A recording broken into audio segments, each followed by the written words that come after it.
Антивоенная и гражданская культура, поиск смыслов для будущего России, нас с вами 20 тысяч. Вы смотрите итоги года с еженедельного митинга у посольства России в Лиссабоне. Сегодня 27 декабря, 14:30.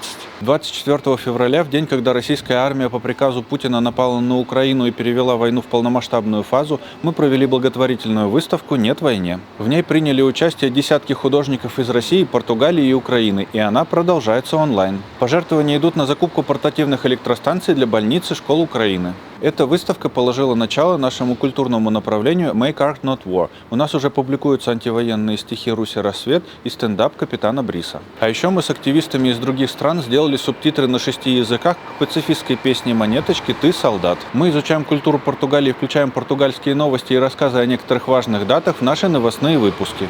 А также начали регулярные встречи языкового клуба, где мы обмениваемся знаниями между носителями португальского, русского и английского языков.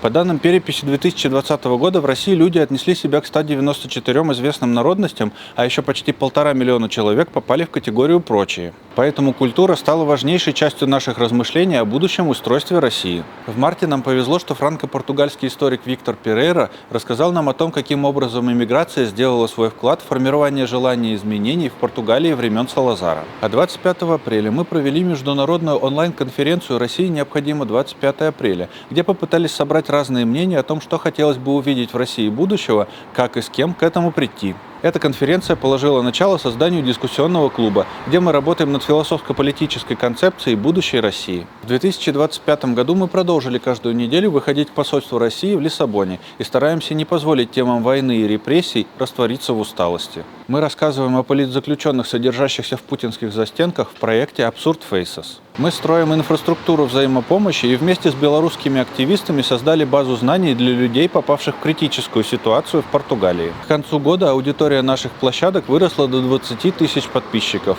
а в начале года российские власти отметили нашу работу званием нежелательной организации. Вместо несбыточных обещаний на Новый год давайте, хоть мы все и устали, вспомним, что будущее не приходит само, его делают люди. Поэтому приходите и поддержите нас тем способом, который вам по силам. Даже маленькое действие сильнее безразличия. А тем, кто держится из последних сил, пожелаем не сдаваться.